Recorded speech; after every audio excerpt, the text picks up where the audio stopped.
दोस्तों शब बारात की नफल नमाज की नीयत कैसे करनी है, कब पढ़ना है, दो दो रकात करके पढ़ना है या चार चार रकात करके पढ़ना है, कितनी रकात पढ़ना है, आज पूरी बातें इस वीडियो में बताने वाले हैं। बस आपसे गुजारिश है कि वीडियो को आप ध्यान से देखिएगा, मुकम्मल तरीक़ा आपको बताने वाले हैं, बेहद आसान तरीक़ा है। दोस्तों देखें दोस्तों, मगरिब के बाद से लेकर के फजर से पहले पहले तक आप जब भी चाहें नफल नमाज, शब बारात की जो नफल नमाज है उसे जब भी चाहें पढ़ सकते हैं। चाहे 1 बजे रात पढ़ें या 3 बजे रात, या फिर आप 8 बजे रात पढ़ें, जब भी आपकी मर्ज़ी हो आप पढ़ सकते हैं। ठीक है, देखें दोस्तों, 2-2 रकात करके नियत करें और 2 रकात कंप्लीट करने के बाद फिर से 2 रकात की नियत करें। इस तरह करके आप पढ़ें तो बेहतर है। लेकिन अगर आप 4-4 रकात करके भी नमाज अदा करते हैं तो कोई दिक्कत की बात नहीं है।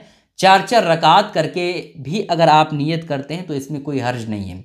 लेकिन अफजल और बेहतर यही है कि आप 2-2 रकात करके नियत करें और 2 रकात कंप्लीट करने के बाद फिर से 2 रकात पढ़ें और इस तरह करके 12 रकात करें। ठीक है, नियत कैसे करना है वो आप सुने। अगर 2-2 रकात करके आप नफल नमाज पढ़ना चाह रहे हैं तो उसकी नियत ये करनी है कि नियत की मैंने 2 रकात नमाज नफल शब बारात वास्ते अल्लाह ताला के मुँह मेरा काबा शरीफ की तरफ, अल्लाहु अकबर। ठीक है, अगर आप 4-4 रकात करके नमाज 12 रकात पढ़ना चाह रहे हैं तो आप इस तौर पर नियत करें कि नियत की मैंने 4 रकात नमाज नफल शब बारात वास्ते अल्लाह ताला के मुँह मेरा काबा शरीफ की तरफ, अल्लाहु अकबर। ठीक है, सिर्फ 4 अगर आप पढ़ रहे हैं तो 4 कहना है। 2-2 रकात करके अगर आप मुकम्मल करना चाहते हैं तो 2 बोलिए, इतना ही फ़र्क है। लेकिन बेहतर यही है कि आप 2-2 रकात करके आप 12 रकात पढ़ें। ठीक है, लेकिन अगर आप नियत नहीं करते हैं तो कोई हर्ज की बात नहीं है। नियत दिल के इरादे का नाम है। बस आप दिल में इरादा कर लें कि हाँ हम 2 रकात करके नमाज पढ़ रहे हैं नफल की, तो कोई दिक्कत नहीं है, कोई हर्ज नहीं।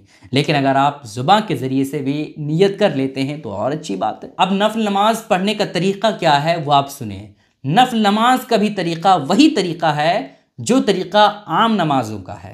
जैसे आपने नियत मान लिया, नियत की मैंने 2 रकात नमाज नफल शब बारात वास्ते अल्लाह ताला की मुँह मेरा काबा शरीफ की तरफ, अल्लाहु अकबर। नियत बांध लिया। जिस तरह से आम नमाजों में आप सना पढ़ते हैं इसमें भी सना पढ़िए। अल्हम्दुलिल्लाह शरीफ के बाद आप जिस सूरत को मिलाना चाहें मिलाइए। उसके बाद रुकू करें, फिर सजदा करें, है ना, फिर खड़े हो जाएं, फिर इसमें अल्हम्दुलिल्लाह शरीफ पढ़ें। उसके बाद जो सूरा आपको याद हो वो आप पढ़ें। ठीक है, तो इस तरह 2 रकात करके आपको नमाज मुकम्मल कर लेनी है, सलाम फेर लेना है। 2 रकात हो गया, फिर आप 2 रकात की नियत करें और 2 रकात नियत करने के बाद 4 रकात हो गया। इसी तरह से करके 2-2 रकात करके 6 बार आप नियत कीजिए और सलाम फेरते जाइए। उसके बाद आपकी 12 रकात जो नफल नमाज वो मुकम्मल हो गई। मुकम्मल होने के बाद आपको दुआ ज़रूर करनी है। चूँकि ये रात बड़ी मुक़द्दस वाली रात है, इसमें हमें इबादत के साथ साथ दुआ भी करनी है अल्लाह रब्बुल इज़्ज़त की बारगाह में। ये रात वाली दुआ जो है वो बहुत जल्द कबूल होती है। इस वजह से आप दुआ करें। जिस तरह से नमाज पढ़ना इबादत है उसी तरह से दुआ करना भी इबादत है। तो आप दुआ करें, अपने फैमिली के लिए दुआ करें, अपने माँ बाप के लिए दुआ करें, अपने बेटे के लिए दुआ करें, अपने मरहुमीन के लिए दुआ करें, सबको लेकर के दुआ करें। अल्लाह रब्बुल इज़्ज़त दुआ को कबूल फरमाता है इस रात में। ठीक है, और सिर्फ नमाज और सिर्फ दुआ ही ना करें बल्कि आपको जो मर्ज़ी हो, जो अच्छे काम हैं, आप कुरान मुक़द्दस की तिलावत करिए। आप अल्लाह अल्लाह अल्लाह अल्लाह अल्लाह सुभान अल्लाह अल्लाहु अकबर, आप तस्बीह भी पढ़िए। जो आपको बेहतर लगे आप करिए। कुछ कुरान मुक़द्दस पढ़िए, कुछ तस्बीहात पढ़िए, है ना, कुछ ज़िक्र अज़कार करिए। जो अच्छे काम हैं वो आप इस रात में करिए। लेकिन आप नमाज़ पढ़ें जिस तरीके से मैंने बताया है तरीक़ा, वो तरीक़ा अपनाएं, बेहद आसान है। ठीक है, इस वीडियो को शेयर ज़रूर कीजिएगा। अस्सलामु अलैकुम रहमतुल्लाहि व बरकातुहू।